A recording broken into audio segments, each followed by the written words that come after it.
Grafton Mills is governor and commander-in-chief of the state of Maine. That I will support the Constitution of the United States and of this state.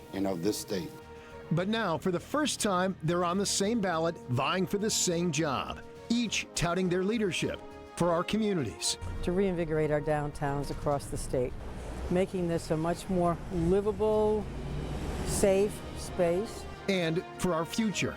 But if you have mentors, you can make it, and I just want all these kids to make it. But each has sharp differences with the other, saying they are the one with the best ideas for housing, healthcare, education, and the economy.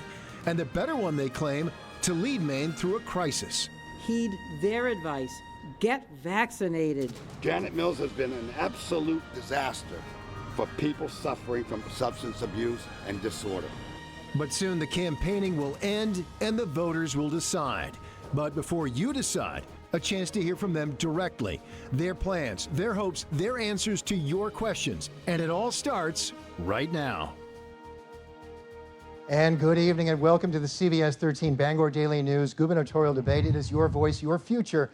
We're pleased to host this event once again. And I'm pleased to be joined once again by our longtime colleagues over the BDN and our longtime partner here in asking the questions tonight, the political editor at the BDN, Michael Shepard. Thanks, Greg. All right, great to have you as always, Mike. And again, we're also pleased to have Janet Mills, Governor Paul LePage here. Governor Janet Mills, former Governor Paul LePage. I'm, by the way, going to be saying that a lot tonight. Janet Mills, Paul LePage, and I'll refer to you both as governor, since those are both titles you've held.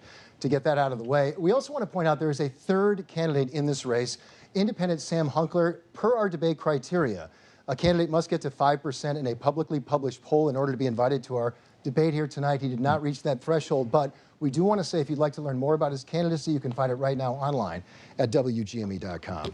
Without further ado, let's go ahead and get right into this debate because we have a lot of ground to cover in a very short period of time. An hour flies by.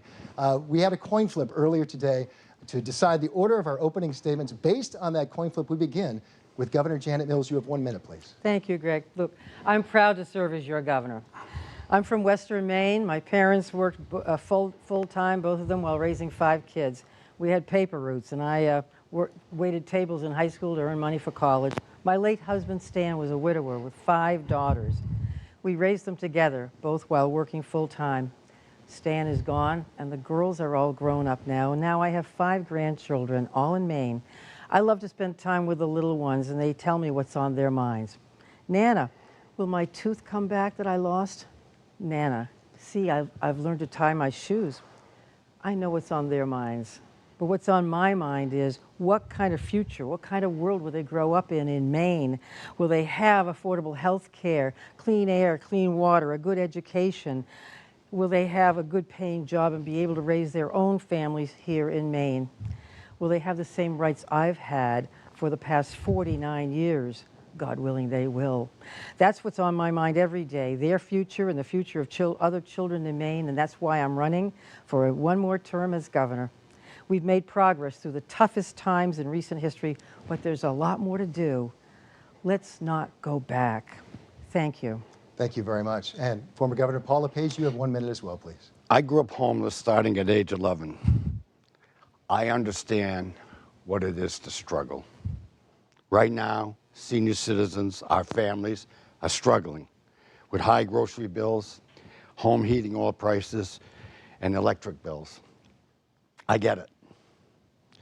My opponent, she hasn't made it better. She's making it worse. Her policies pushing higher electric prices, home heating oil costs, considering gas tax increases, they're just wrong for Maine. Maine can't afford Janet Mills. We are in a recession. We're heading for a disaster. In 2010, I took over a recession. I fixed it. I'll fix it again. Thank you very much. Appreciate it. That concludes our opening statements. Again, we're going to get right to the questions. Quickly, though, for our folks at home here, our format calls for each question to be answered by each candidate for roughly 1 minute. Then we encourage a discussion time. We find that during that discussion time, we get a lot of deeper into an issue, and we really encourage that interplay. Michael Shepard will be helping me in asking some of the follow-up questions to these questions as well. So without further ado, again, based on our coin flip and our alternating format, we began our opening statements with Janet Mills. We begin our first question with former Governor Paul LePage. Here's the question. Each candidate, again, has 1 minute. This one is about inflation and high costs. You brought it up during your opening statements, in fact, Governor. Inflation and high costs top all of the issue polls, both here in Maine and nationally. What are the first steps that your administration will take to address this? You have 1 minute, please. January, I will make sure that we have some monies made available to heating oil for the people of the state of Maine. I've been saying it for a year. I don't know why we didn't put $250 million aside. We known for a year that prices were going to spike. We didn't do it. Farmers in the spring are going to be getting more money to grow more food. Maine's high cost of food has got to be brought down, and we can do that. We have many avenues we can go. Diesel in January will be suspended. Diesel tax and gas tax will be suspended through the winter months to help Mainers. And I need Mainers to understand, we are the 9th highest tax state in the United States of America. We need to phase out the income tax, and we need to allow our seniors to retire here in Maine. We cannot afford to lose our seniors and our capital. Thank you so much. And same question to you, Governor Mills. Thank you. Look, we've been working with the legislature this year in particular to address inflation. I can't control Putin invading Ukraine, which has driven up oil prices and grocery prices too, Ukraine being the breadbasket of several continents. I can't control the baby formula issues and other issues of avian flu. But what I can do is help put cash back into the pockets of Maine people. And that's what we did. In fact, it was a Republican idea, and I said, that's a good idea. And then we built it up to $850 checks this year that went out over the summer. And that money is going to put oil in people's tanks. People write me every day saying, thank you for the $850 checks. I wish we could do more. Maybe in early December, when the new legislature comes in, we will do more. It will be one of my highest priorities to help the people of the state of Maine.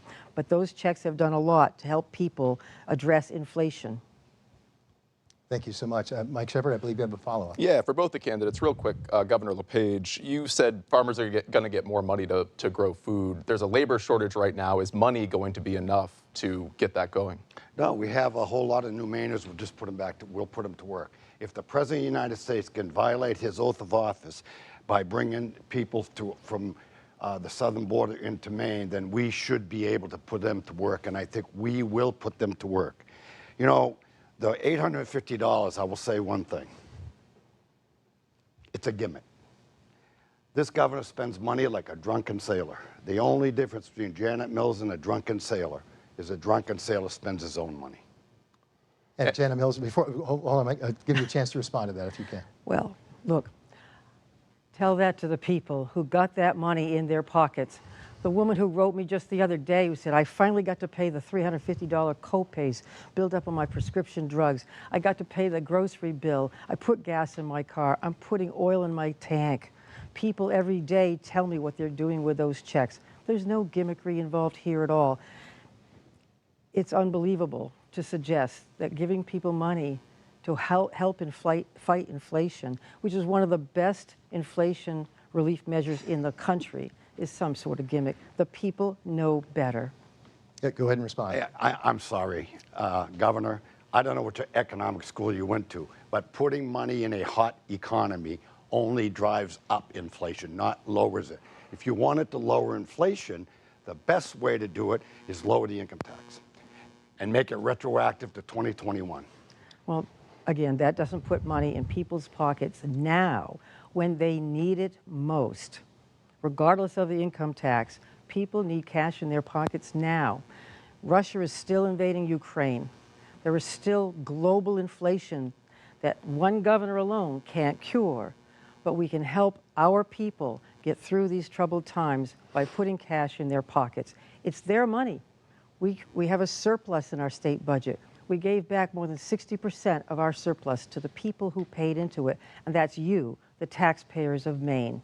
And we have about 30 seconds left in this topic. Mike, it looks like you had another Yeah, follow-up. Governor, I just heard a lot about what you have done with the $850 checks, but forward-looking, what's your plan for these costs? Right, and back on oil in particular, our energy office has a guideline online people should look to help pay for their oil bills right now, and gas and propane as well.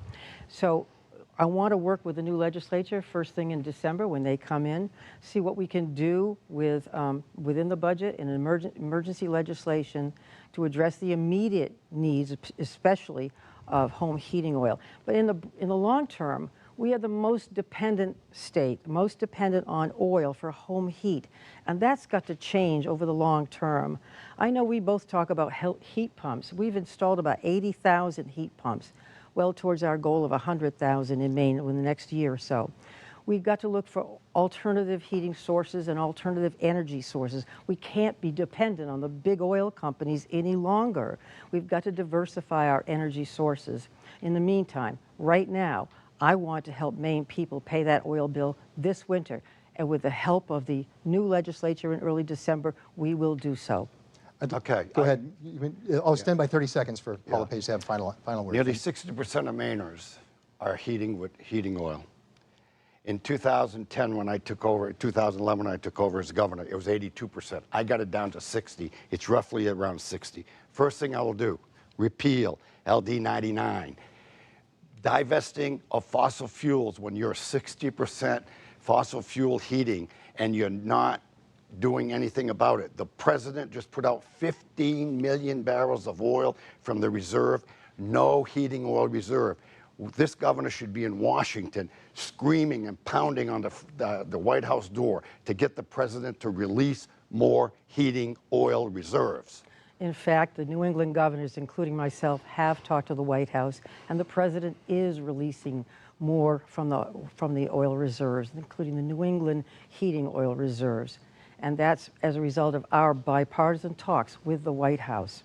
But I'm not sure if your answer also includes drilling for oil off the shores of Maine, off the coast of Maine, as you supported for many years during your tenure as governor. I hope it does not. Would you like to respond to that? No, if I'll go where the oil is, period. In my lifetime and in the lifetime of this governor, we will not see ourselves off oil. What we will see ourselves is working to minimize oil and developing the technologies of the future. Make sure they're ready for prime time before we start paying 30 cents a kilowatt hour for electricity. And let me jump in, because our second topic tonight, you've already sort of been anticipating some of it. Actually, you've already anticipated our third topic as well, but let's go to the second one. Both of you did support the CMP corridor, which, by the way, of course, did fail at the ballot box last year and is still in litigation. However, during this campaign, both of you have been critical of CMP and other energy providers who have sought to have rate hikes during the current environment.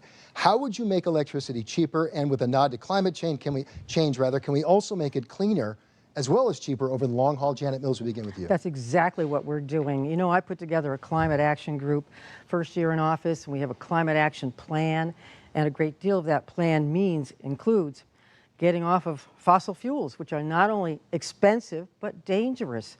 They're harmful to the atmosphere, and they're harmful to the pocketbooks of Maine people.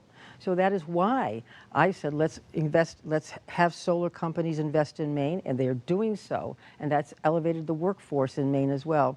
Why we took the University of Maine's deep research into floating offshore wind and began to plan for a research array, a floating offshore research array, to see how that might be compatible with existing marine resources. And that's what we're doing too. And electric vehicles, of course. There are more than 200 electric vehicle charging stations across the state of Maine, new ones. Electric vehicles are coming down in price. They're becoming more available. All these things are part of our climate action plan and part of our plan to save people money, diversifying our energy base, diversifying our heating sources, and our electricity generation, which is predominantly gas right now. And Paul LePage, same question for you, sir. Yeah, same questions. First thing I would do is repeal LD 99, as I said. I would lift the 100 megawatts limitation on hydropower, because hydropower is renewable. We are the only state, I believe, in the United States and the world that considers hydropower brown over 100 megawatts. I'd update our dams, increase the output of our dams by bringing better technology and new fish ladders so that we can. And please, Janet, please sign the water quality bill so we can keep SAPI here in Maine.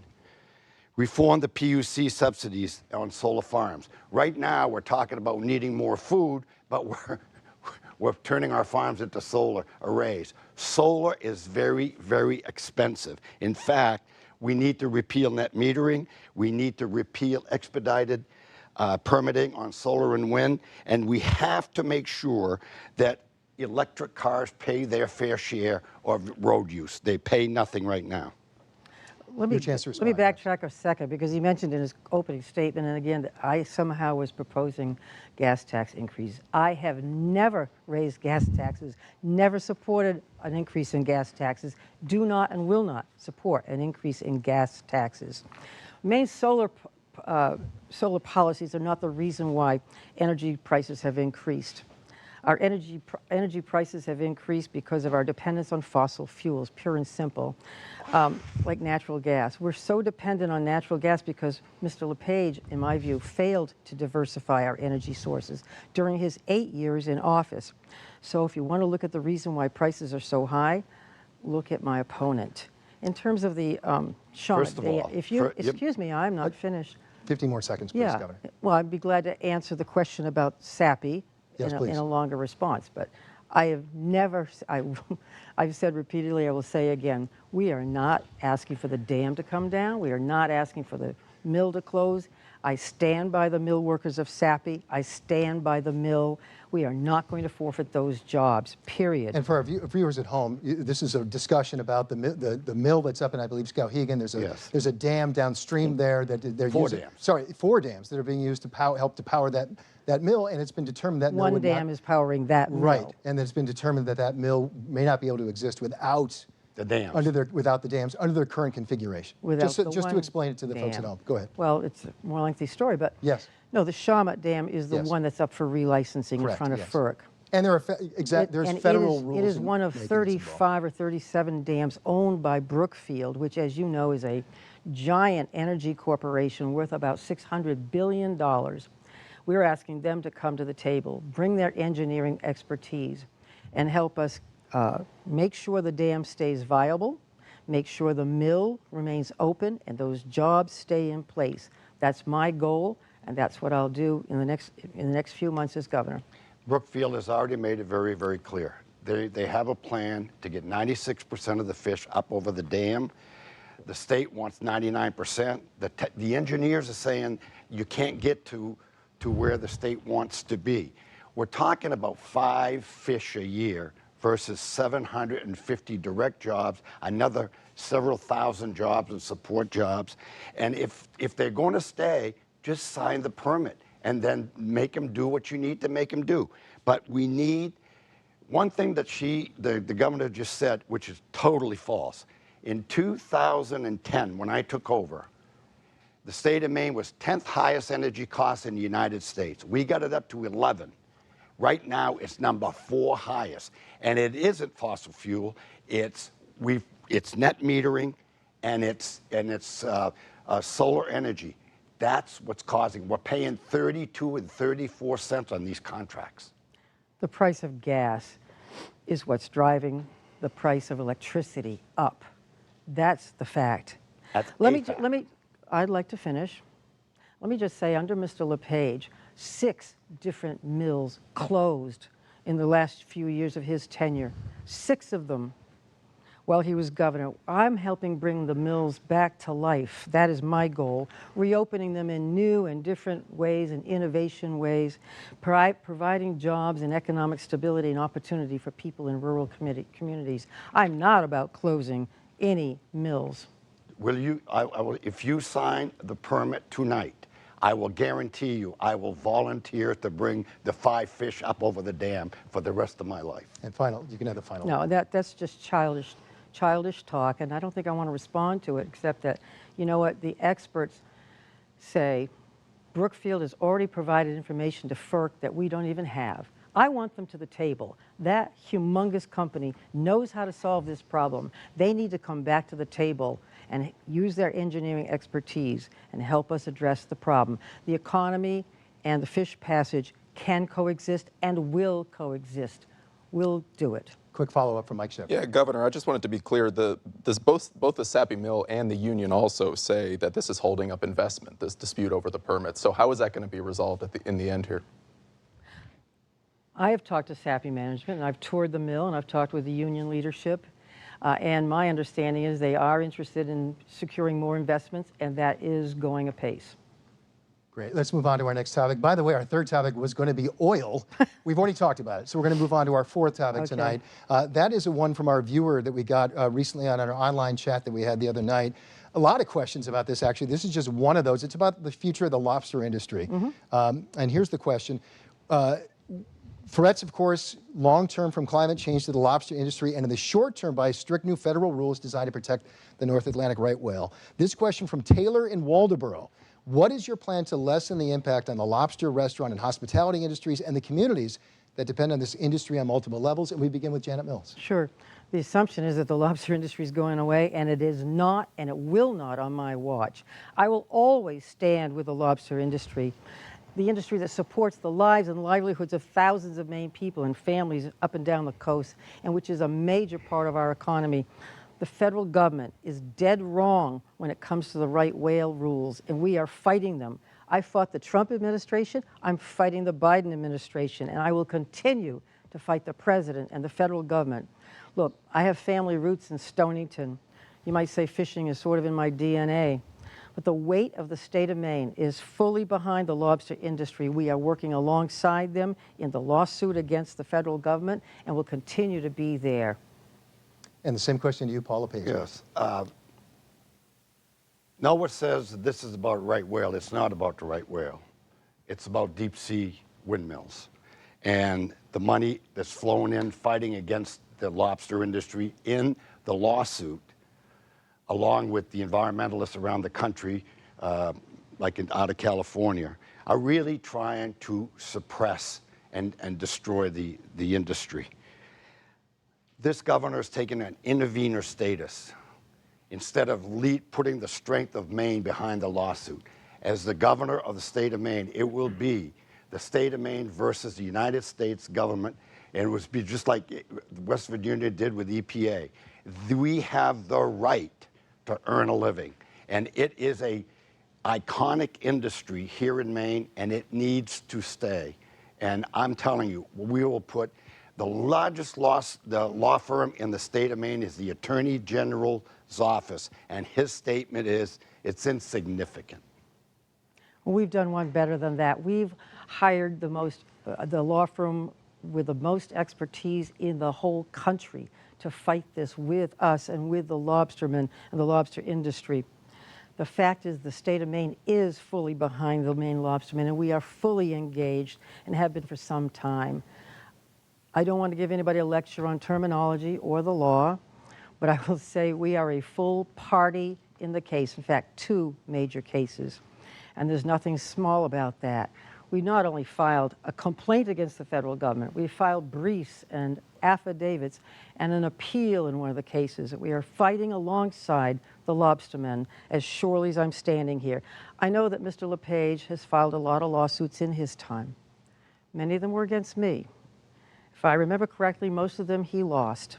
So I don't think we want to take legal advice from this gentleman. I'm going to win this fight for the lobstermen, just like I won those cases before. And your chance to respond, sir. Well, the only lawsuit that I remember that you were supposedly my attorney, it was when the state court said that unless a person is showing signs of an illness, you cannot quarantine them. And you were my attorney, but agreed with the judge.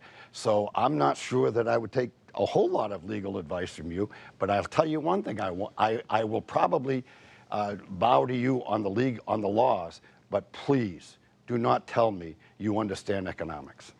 Paul, Mike Shepard has a follow-up on this. Just real quick for both of you. You each have had presidents of the same party in the White House, and Governor LePage, I remember you sitting at a round table with former President Trump on this, and I'm just curious why neither of you have been able to get the president of your party to listen on this. We'll start with you, Governor LePage. The party to listen? The president to listen, President Trump. I don't know. What he did do is he assigned Peter Navarro to work with the state, the lobstermen, and myself to try to help Noah understand. It really wasn't the president, in my case. The problem I had was with a gentleman named Wilbur Ross, who was the Secretary of Commerce, and that's where the problem is, because they are responsible for Noah. So the president came up and he talked about the ocean, but it was Peter Navarro and the Department of Commerce, and I'll tell you, I was not able to get it done under that administration. Same follow-up to you, Governor Mills. Look, it's because of my communications with the department that Noah did come to Maine just a few weeks ago. I said, you've got to get up here and listen to the lobstermen yourselves. Listen to them directly.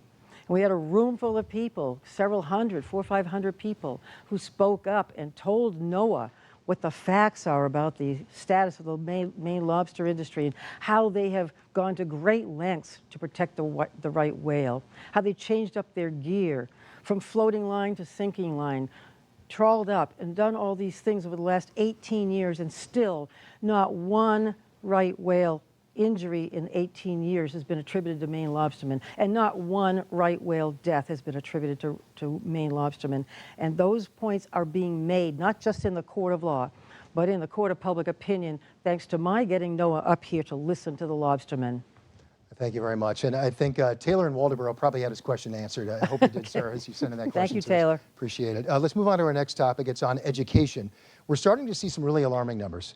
Nationally, the class of 2022 saw the lowest ACT, the standardized testing scores, in 30 years. And new numbers confirm, actually, I believe out today, that Maine students have fallen behind even more, especially in math. It's clear that students did fall behind in the pandemic. What will you do as governor to get the kids back on track? We begin this question with Paul LePage. You have 1 minute, sir. Well, first of all, we need a Parents' Bill of Rights. What the pandemic showed us is that parents were not aware of the things happening in our schools. This administration has got a very woke agenda, very left-wing agenda. We need to establish some transparency in our curriculum. We need to have school choice, real school choice, like we had back in the 70s. We have to have parents notified to opt out when there's sensitive material that is not age appropriate. We need to have our vocational and our technical schools back into the middle school. We need our young men to be able to have more options, because we're finding out that with a population of close to 50-50, our universities, colleges, universities, 60% women, 40% men, and it's dropping on the men's side every year. They're not engaged, and we have to get them more engaged. And the other thing that we have to make sure is the State Board of Education is reformed so that we have teachers and parents on it. Thank you so much. Same question to you, Governor Mills. So the question was about the test scores that came out recently. And Thank what you. to do to get kids back on track. Sure. Well, listen, as the daughter of a longtime public school teacher and someone who raised 5 girls through the public school system in Maine, I know firsthand how critical our educators are and how critical our schools are, the value that our teachers and ed techs and staff are to our kids. All children deserve equal access to the same opportunity to attend quality schools, regardless of where they live. And I'm the first governor in the state's history to fully fund the state's share of education. First time in history. This is just kicking in. And this year, with bipartisan support, we're providing universal free meals in the public schools, first time in history. And we gave teachers a pay raise just recently. We funded the food and the equipment for the CTEs, first time in 28 years. Yes, we're supporting the CTEs, and we're doing pilot projects in the middle schools in terms of the test scores. Look, we need more help. Our kids need more help. The way to do that is to fully invest in education, not dismiss it or disparage it.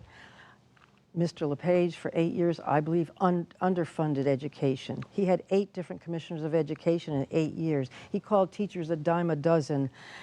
I won't do that. I will keep fully investing in our children, in our schools, in our teachers and ed techs, because they deserve our respect, and they deserve an investment that allows our kids to grow in the state of Maine and have a great opportunity for a good education. And Paul LePage, you're just the opposite. Now she's bordering on outright lying. When I became governor, they had been cutting, John Baldacci had been cutting education for 3 years from 2008 on because of the greatest recession we faced. And so we went in and we defined and worked with the schools to increase it to pay the 55%. The problem is, in the state of Maine, the state has no say in who determines the 55%. And I object to that. She is wrong. And when I was there, they were saying you cannot put the teachers' retirement or the teachers' health care into the school budget because it should be off balance sheet. Well, that's not the way it is. It's part of the way it is. And when you count that, we were actually at 56, 57%. If you counted that. If you counted that. And I believe it needs to be counted. Back on test scores. Maine student test scores have been declining since 2011. This is not a new fact. And the test scores across the country declined, as we saw in the news today. Test scores around the country, in red states and blue states, red states like Idaho, North Dakota, Maryland. So it's not a Republican or a Democratic thing. We just got to keep investing in Maine's kids and Maine schools and make them better than ever. And that's what we've done. Expanding pre-K programs, funding the CTAs, which the enrollment in CTEs has increased by 10% during my administration. I'm proud of that. I want every boy and girl to have full opportunity and try out careers that they might not otherwise think of. In terms of parents, parents do have rights. And school boards, local control is how we do things in Maine when it comes to specific curricula. But what school is about, first and foremost, is reading, writing, math, history, and social sciences. That's what we focus on in Maine schools. And I read every week about school boards having very lively discussions about specific criteria, posters, books, and that's part of our democratic way of life in Maine. Local control, and parents who serve on school boards and those who don't serve on school boards all have a say. Your chance to follow up. Yeah, there again, she spent $2.8 million on sexualizing our schools, on transgender curriculum. You have 14-year-olds, kids in the school, parents are saying are being indoctrinated into areas that they are not aware of, and they're not even asked about it. If parents go to school boards, parents should be able to get the curriculum. You've spent $2.8 million to have kindergarten teachers tell children that the doctor might have made a mistake when you were born. Can I ask a follow-up, sir? I believe you're referencing the Moose website, the Maine Online Opportunities for Schools across Maine that was created in the pandemic. Are you talking about the $2.8 million they used to start that website? Or No. are you talking, you think it was specifically for Made transgender? videos, paid for videos To as your well. knowledge, has that video, which was removed, our understanding is in May, has it ever actually been taught in a school in Maine? Well, I believe the teacher who was teaching it in Whitefield quit her job because the governor wouldn't back her. Your chance to respond. I have no idea what the teacher in Whitefield did, but we did not spend $2.8 million on one module that he's focused on here, kind of obsessed with. What we did do was spend money on community colleges. 2 years free tuition for all recent high school kids. What we did do was clean up the mess when it comes to teacher certifications. When my Education Commissioner Pender Macon took over, there were piles and piles, boxes all down the hall of teacher certifications and recertifications that had not been touched for months. And we fixed that and brought down the time that it takes to turn around those applications down to a couple of weeks, making sure that teachers feel heard too. Teachers feel represented. We need new teachers. We need to recruit new teachers. We need the best education that money can buy, the best education that our kids should have in the state of Maine. And that's by recruiting good teachers, training them up, and providing money for higher ed and CTEs as well, which is what we're doing. Yeah, and a couple of follow-ups for each of you. Governor Mills, to start with you. It seems like he was referencing the full cost of this program. This was what the one in question is one module. I do want to ask you, though, after this was flagged and your administration removed it, you did say it did not meet standards. So if that's the case, why did it ever go up in the first place? Was there some sort of problem in your department there? No, I think when it was brought to the department's attention, they had simply missed it. The one part of that message was that it did sort of raise a mistrust about a child's relationship with doctors. Mistrust in doctors, which didn't seem to be an appropriate message at all, especially for kindergartners. And that message seemed to be not in line with what it should have been. So that was taken down, pure and simple. And Governor LePage, I just wanted to get back to some of your policies on education. I've talked to you about these before, and they really they rest on recommendations to cities and towns. I'm just wondering, on the recommendation front, do you really think those are going to be strong enough to see the changes you want in the policy area? No, I will tell you, the one thing about education that I found out is the whole area of vocational technical is one area that they're not certifying new teachers. And this is why we're losing so many of our young men. And the other thing that's happening is the academic controls the purse. And so it's very difficult to get the right policies into the education system. I will tell you this, I'll be the first one to tell you that in the 8 years I was there, we struggled to find the right person to run it. We had a couple of good people, but through illness they had to leave. This is going to be a major focus going forward, not only in the quality of education, but the cost of education. The biggest driver of education and property taxes in the state of Maine is our K through 12 education.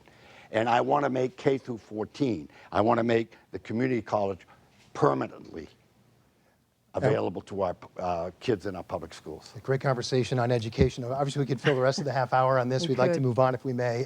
This is one of the most frequent questions we got online, so we're going to go ahead and ask it right now. It's about abortion. Governor Mills, you've identified as pro-choice and have expanded access to abortion. Governor LePage, you've identified as pro-life, but have said repeatedly on the campaign trail that you're not looking to roll back access if you become governor again, and would even veto a post-15-week abortion ban if it were to come to your desk. The question tonight, sort of an amalgamation of all the questions we got from people, are there any new changes to state abortion law or abortion access that either of you would sign off on? We begin with Janet Mills. I have no plan to change the current law. The current law codifies Roe v. Wade. I'm very familiar with it. I was involved in drafting some of the amendments years ago, and you know, it's I can just say that as long as I'm governor, a woman's right to reproductive health care will not be considered dispensable, and my veto pen will stand in the way of any effort to undermine, roll back, or outright eliminate the right to safe and legal abortion in Maine. Governor LePage, you have 1 minute too. I served the governor for 8 years. Never once did the abortion question come up or my intent of ever dealing with abortion. I would prefer adoption over abortion. But the law of the state of Maine is the law, and I honored it for 8 years, and I will continue to. My opponent has spent millions, along with her party, millions of dollars, saying that I would change the law. I would never change the law. It's a good compromise. It takes care of rape, incest, and the health of a woman, and it brings in viability. I have no reason to ever want to change it. It's the Democratic Party and Janet Mills that put this on my shoulders, saying I am a pro-life, so I'm going to change abortion. It's false. I will say this, however. I oppose taxpayer funding abortion, and I despise and think it's cruel to have late-term abortions up to the time of birth. So I would not support that. That I would fight. And the other thing that I really believe about abortion, and I do agree with the governor in one respect, my body, my choice. It should be the same for the vaccine. And a quick follow-up for you, sir. Again, you've talked about not wanting taxpayer-funded abortions. Would that include women who are on Medicaid? No, I'm talking, if they qualify for Medicaid and their doctor does an abortion, that is fine. I'm talking about the state taking a law and making it abortion for everyone paid for by the state like we pay for education. Mike Shepard has. I was just curious about that. I mean, taxpayer, when we've talked about taxpayer-funded abortion in the legislature over the last few years, Republicans have been talking about the governor's law, which they opposed, that extended Medicaid funding to abortion. So you're saying you're fine with that?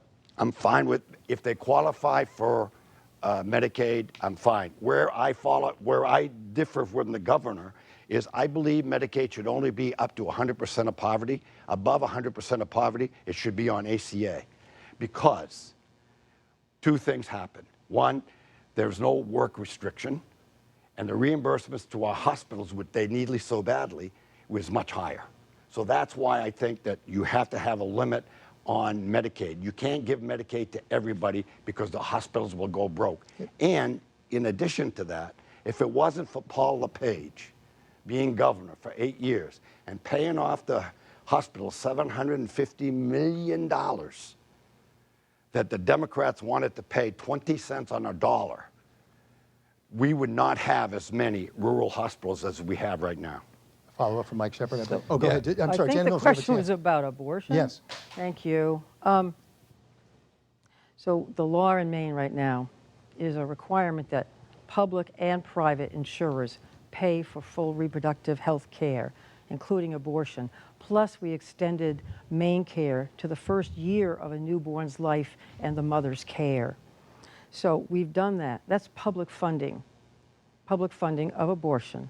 That's what the law that was passed, and I'm not sure where Mr. LePage stands on that after listening to him, but I do know that time after time, year after year, he joined the Maine Right to Life folks and strongly encouraged them and strongly agreed with them. They are in the business of not wanting abortion. In fact, they want to prohibit abortion.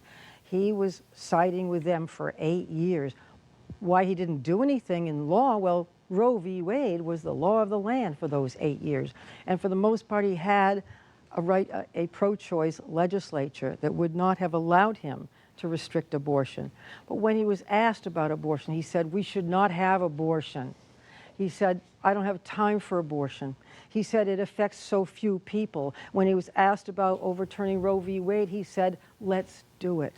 Those are the words out of his own mouth, and I invite all of you to fact check that. That's where he stands on abortion. Abortion is on the ballot November 8th. Your chance to respond. As I said earlier, I was governor for 8 years. Yes, I am pro-life. Yes, I would prefer adoption over abortion. But I would never attempt to change the law in the state of Maine. I never have. I never will.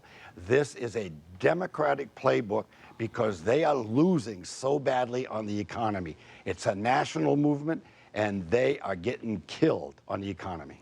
The last man word. I heard say those kinds of words was a guy named Brett Kavanaugh, who told the U.S. Senate and our own Senator Collins that he would respect precedent, that he would never change precedent. And as soon as he got onto the U.S. Supreme Court, he voted overwhelmingly to overturn Roe v. Wade, and that's where we stand.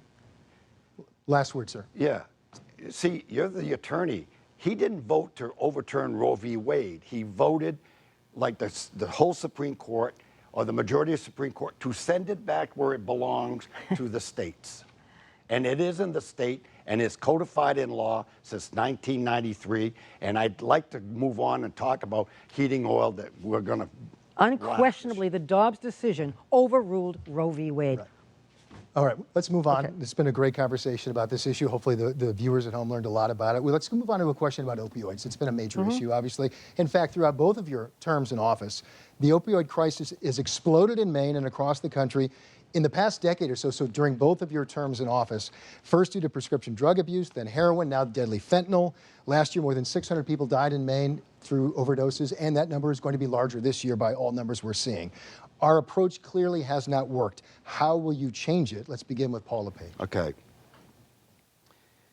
What we did when I was governor, and granted, it was towards the end of my term, so we ran out of time, but we passed a bill called a bill to build a hospital that would have 100 beds for detoxing and 100 beds for mental illness. And I will say this, I honestly believe that the opioid crisis and the alcohol crisis in this country has far more reaching issues like mental illness. We passed the bill. We were supposed to build 100 beds for detoxing, 100 beds for mental illness. We ended up getting a new dining hall, a gym, and a library. We did not build the hospitals. We were supposed to get a forensic hospital built in Bangor. We did not get that. We had a geriatric hospital built in Bangor. The deaths are continuing. We need to change the model. We need to do all of the above. Beef up drug enforcement, beef up education, and beef up treatments. Thank you so much. 1 minute to you, Janet Mills.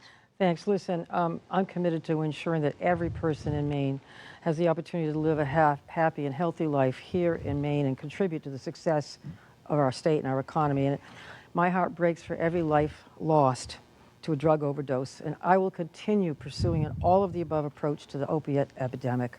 We've done that by hiring, first of all, Gordon Smith to be our drug response coordinator, and he's done yeoman's work in building up recovery centers in the communities, building up, adding to detox beds in the communities, and distributing hundreds of thousands of life-saving doses of Narcan across the state of Maine.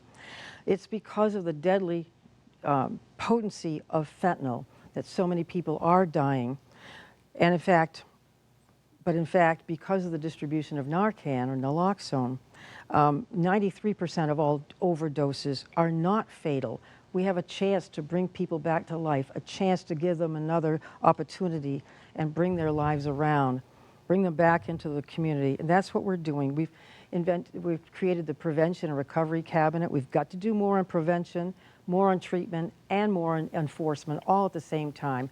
My Department of Public Safety has seized almost 62 pounds of this fentanyl, taken it off the streets in the last couple of years. That's a lot of deadly drugs, and we are enforcing the law, and will continue to do so. About 2 minutes for a follow-up. I'm sorry, Mike Shepard has a follow-up, I believe.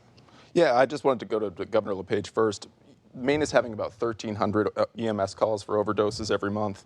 Seems like your plan revolves around this 100-bed facility. It's a small number in relation to what's going on this out there. So I'm just curious, how are you going to reach the many others who aren't interacting with the criminal justice system? We invest monies not only into this one facility, but we invest in our counties, in our treatment facilities, in our behavioral health system. I think that we have to do a lot more.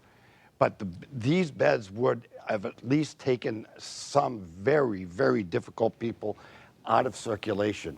And I will say one thing. She says she's doing an awful lot for fentanyl. But under her administration, you can have nearly 2,000 doses. 2,000 doses of fentanyl. And that's considered personal use. It's not a felony. It's been decriminalized. And you like to respond? That's just not true. I mean, that is just a lie. You failed to veto the bill that would have decriminalized fentanyl, and I had to go to work and redraft the statute. It is a serious felony to traffic in fentanyl in Maine, and it will be as long as I am governor. On the prison issue, we have built a state-of-the-art facility. My commissioner of corrections was just on national TV last week, and he got national news about the kind of medication-assisted treatment that he's providing in all of the different prison facilities and several of the jails as well. We want to keep doing that because it reduces recidivism, provides help to people who are incarcerated with substance use disorder, and that's our goal.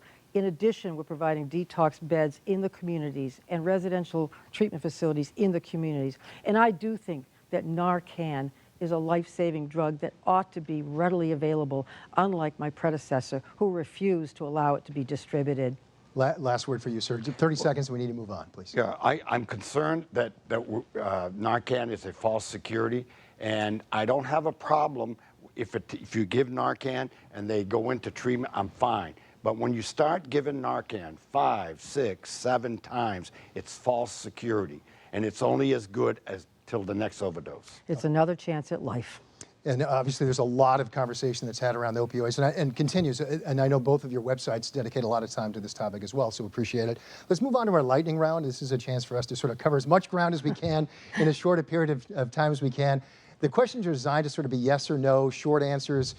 We generally, as you can see tonight, we generally try not to cut off the candidates, but tonight we will, just to kind of keep things moving. So if you're ready, let's go ahead and launch into it here.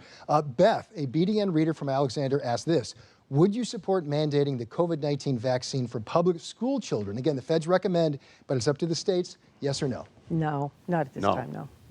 Paul LePage, no.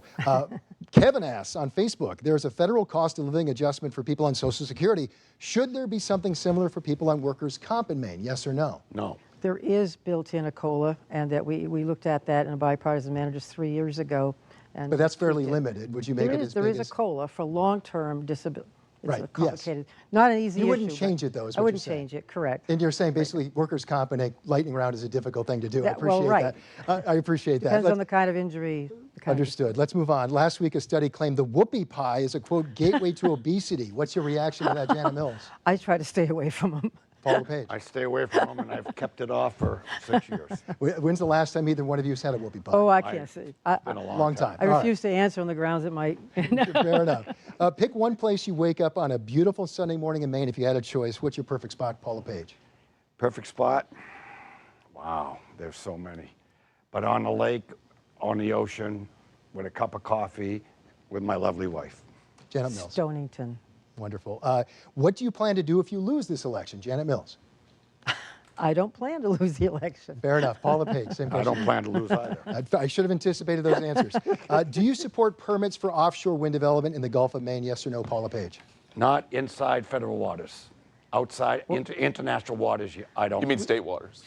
We prohibited it in state or federal? Right. We okay. prohibited it in state But in waters general, already. if they want to do it in federal waters, We want a small research array, and that is to forestall large corporate commercial offshore wind before we know what the effects are. would you support any broad-based tax increases as a way to balance the budget if needed in a recession? Yes or no? No, and the economists, the independent economists say we won't need to make that kind of decision. Our budget is sound. Paul LePage. You don't need it. In fact, what we need to do to fight the recession is stop the spending. And Stop the spending spree. have you already voted in this election absentee? Have you already voted? No. You're going to wait till Election Day. I'm trying to get my wife to vote early, but Election Day might be a busy day for us. Janet Mills. I have not yet voted. I plan to vote on November 8th in my hometown. Fair enough. We've heard a lot of people complaining about all the negative ads. In fact, I think we've heard a little bit of complaints from you guys No tonight kidding. about all the negative ads out there tonight. So in light of that, we'd like to ask, is there a compliment you'd like to pay to your opponent? Let's start with you, Janet Is there a Mills. compliment I'd like to pay to my opponent? Yes. You know, I would compliment Ann LePage for being hospitable to me during the brief transition we had 4 years ago, having me to lunch and giving me a tour of the Blaine House. So through Paul, I compliment Ann. I think that was indirect, but All right. I guess we'll take it. It's an answer. Your chance. I would say that Janet Mills done a great job becoming the first woman governor of the state of Maine, and I compliment her on that. On the transition line, the transmission line we talked about earlier, we are on the same side for different reasons. I really don't understand her positions on the lobster and the rivers. That's not a compliment. No, it's not. I'm being. You didn't give me Fair one, so I'm giving you half a one. Difficult to find compliments, I guess, in almost 2 weeks away until the election. So appreciate it. That's our lightning round for tonight. Thank We you, certainly Greg. appreciate your time. We now move on to the closing statements. We've reached that point in our debate where we hear from both of them. Again, based on our coin flip that we had earlier tonight, we begin our closing statements tonight. Each candidate will have 1 minute. By the way, these are not subject to rebuttal. I just want to throw that out there. Each candidate has 1 minute for a closing statement, and we begin with Paul LePage, please. Maine faces challenging times ahead. Our economy is broken. We are failing our kids with extreme woke agenda. Our student test scores are collapsing. Our small businesses are under attack. Janet's only solution has been to throw more taxpayer money at the problems. Remember this, folks. Too much money covers a lot of sins. Ask yourself, are you better today than you were 4 years ago? Is your grocery bill lower today than it was 4 years ago? Is your heating bill lower today than it was 4 years ago? Is your electricity bill cheaper today than it was 4 years ago? Are more Mainers working? And is our economy growing? For two consecutive quarters, we've retracted. My record is clear. I have the skill set to navigate through recessions and high inflation times. I appreciate your vote on November 8th. Thank you very much. And Janet Mills, I believe actually we have about a minute and a half. I think you had about a minute and a half, and you have about a minute and a half. Look, 4 years ago, I promised you I would work hard every day to get things done. That is why we fought hard during the pandemic to save lives and livelihoods. It's why we have the best response to the pandemic of any state in the country other than Hawaii. And it's why we have one of the best economic recoveries in the country, according to conservative economists and according to our own economists who say we have the 11th best economic recovery. I've spent my career working hard and fighting for the people of Maine. And as your governor, I have fought every day for you. We've expanded life-saving health care to more than 95,000 people. We've rebuilt the Maine CDC, and thank God we got to do that before the pandemic, and hire a guy named Nirav Shah to head up that department and lead us through one of the most tumultuous times in recent history. We fully funded our schools for the first time in history and gave teachers a pay raise. We cut taxes for retirees, and we delivered property and income tax relief and put $850 back into your pocket to fight inflation as you see fit, the strongest inflation relief measure in the country. We're investing in our workforce and in small businesses. We balanced every budget, built up the rainy day fund to a record high, worked across the aisle, all without raising taxes. We've been through challenging times, these last few years especially, and there are challenges ahead. But in me, you will find a governor who tells you the truth, who works to fight problems, not people, and who will deliver solutions, not vitriol. I would be grateful for your vote on November 8th so we can keep moving Maine forward. Thank you. Thank you very much. And that does conclude our CBS 13 Bangor Daily News. Your voice, your future gubernatorial debate. I would like to thank my colleague, Michael Shepard from the Bangor Daily News for joining me once again here tonight. I'd also like to thank both of the candidates. I'll go ahead and pay a compliment to them. Paul LePage and Janet Mills, we appreciate your willingness to step up and lead. They just have very different ideas on how to lead Maine forward. Again, your chance to vote and decide is coming up in 2 weeks from tomorrow. Stay with CBS 13 and the BDN now through the election. We'll have a live conversation on Facebook, by the way, coming up at 8:15. Have a great night. The Patriots are playing. That's a great point.